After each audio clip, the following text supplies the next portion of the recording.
Hey, it's Dan. Welcome back to iAllegedly.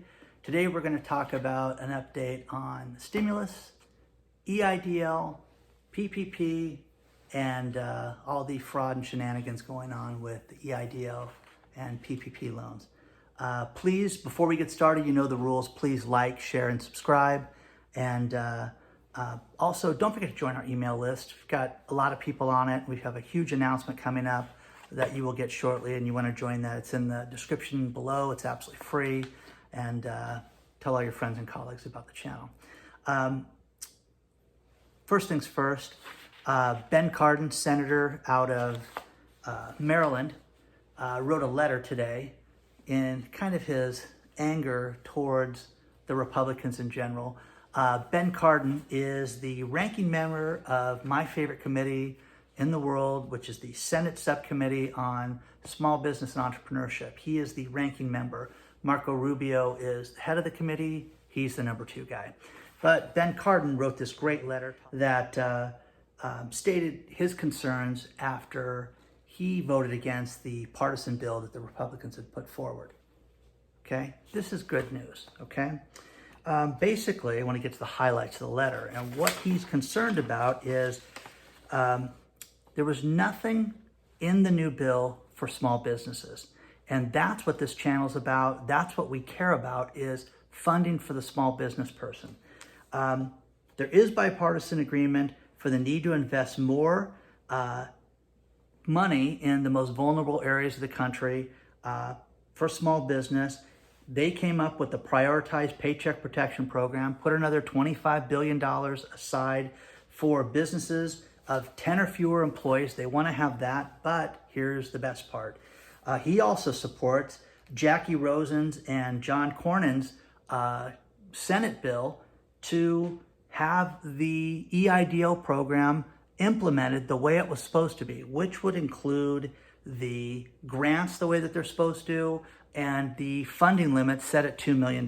So this is fantastic because this really makes it real, and it makes it that this is still something that they're talking about. So Senate Republicans' proposal fails to target aid to small businesses that need it most and are still relying on traditional banking relationships and need capital now more than ever.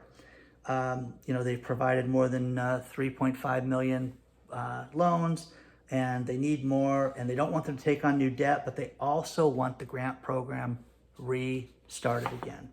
So I will include this letter below. This is great news. And again, Senate Bill SB 4227 is the Senate bill that gets more grant money and EIDL money for us. And let's get into a couple other things. I was driving down the freeway today, and I heard on the radio how the FBI is starting to investigate all the EIDL and PPP fraud that's happened so far. And I uncovered all this great stuff. First things first, there are over 500 active cases where they either have an indictment issued, they're going to issue, but so far 57 people have already been charged with loan fraud. And either the PPP or EIDL program, they've attempted to get over $175 million worth of this money, and the FBI is actively pursuing this. Brian Rabbit, who's the acting chief of the criminal division for the FBI, has said that some of these people just applied for loans. These are people that applied for even as little as $30,000, could be up for criminal indictment, could be in some serious trouble because of the fraud that they've tried to perpetrate. Some of these people got loans for as much as $24 million out of all this. So people lied about the number of employees they had. They lied about the companies. They used family members. It's just crazy. Now, next up, New York Jets receiver from the National Football League, Joshua Bellamy. He is involved with a scheme to illegally get, iAllegedly, $24 million in PPP loans. Mr. Bellamy did, in fact, get a PPP loan for $1.25 million, okay? He bought watches, He went to casinos and spent 60 grand at a casino. And he withdrew over $302,000 in cash too. So just fantastic. He also got loans for his family members and got a bunch of people involved. The complaint alleges that they tried to get at least 90 different loans. There are 10 defendants involved in this. And again, they tried to get $24 million in loans, but they did, through all the applications and all the people involved, there were over $17.4 million in fraudulent loans made through this program. So again, if you know people that have done shenanigans during this time and criminality, trouble is coming, because, listen to me, they're going to fund your school. They're going to fund your city and your state. They're going to fight about this between now and Election Day, but the Senate goes back on vacation on October 10th. So they're only here for a month, and then they're gone for between now and Election Day. So if we don't get something seriously done between now and October 10th, they're gone, okay? Maybe somebody new in charge after that. It's a disaster waiting to happen. So now, as far as EIDL fraud, this is fantastic. JP Morgan, they noticed that there were a lot of their employees that had suspicious deposits into their accounts, large sums of money. Now, it's one thing if your boss reads your emails and things like that, but clearly they're looking into your bank accounts if you work at JP Morgan.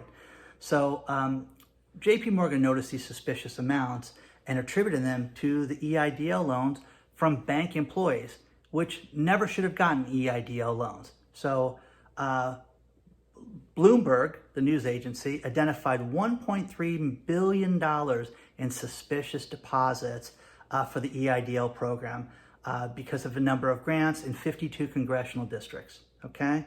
And some of these districts, they noticed that there were more businesses that got loans than there were businesses in the district, okay, which is insane. So the SBA's Inspector General identified more than $250 million in aid given to the ineligible recipients. In addition, $45.6 million were possibly duplicate payments made to people, which is beautiful. JP Morgan employees who fraudulently obtained the loans, it was said by JP Morgan that they were not acting on behalf of the bank. So the bank said it was a violation of the code of conduct.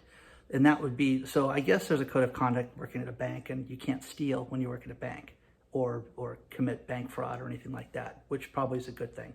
So the funny thing is the SBA warned banks on July 22nd that they were concerned about where the deposits were going to, and to watch out for these banks that could be involved with these fraudulent transactions.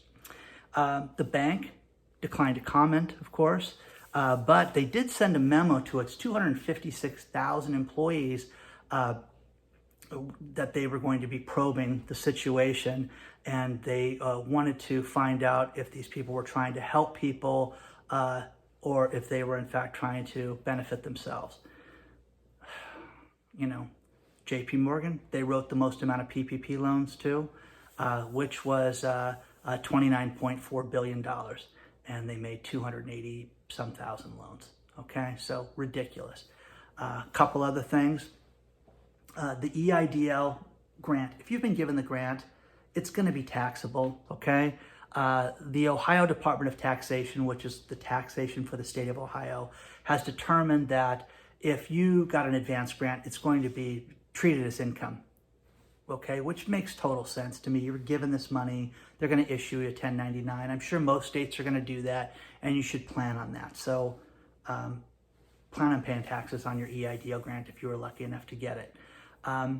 Now, California's kind of fed up with certain things. California did something right, where they are tired of waiting for the Senate and Congress to come up with something. So they have enacted some laws to help with small business. And it's going to help with basically the restaurants during the rest of the pandemic. The new law provides for tax credits and write-offs other than loans, and one initiative allows restaurants and other enterprises to exclude paying payroll taxes, and also second provides a $1,000 income tax credit for each person that was added to the workforce of the business. So it's kind of cool. Business must employ less than 100 people, and you must say that you had 50% drop off in income, which is cool. And I mean, it's, you know, they also approved paid sick leave for a restaurant if somebody got the rice-a-roni caroni at the restaurant, and you get not to work through the end of the year. So some good news. Again, good luck. The EIDL grant and loan is still alive, and this is good news about Senator Cardin. And take a look at this stuff. Take a look at the letter below. Good luck to you. Please like, share, subscribe, join our email list, tell your friends about the channel. And as soon as we have something new and good, it's going to happen next week when the House of Representatives comes back. So stay tuned. Good luck to you, your family, and everybody. And I will see you very soon.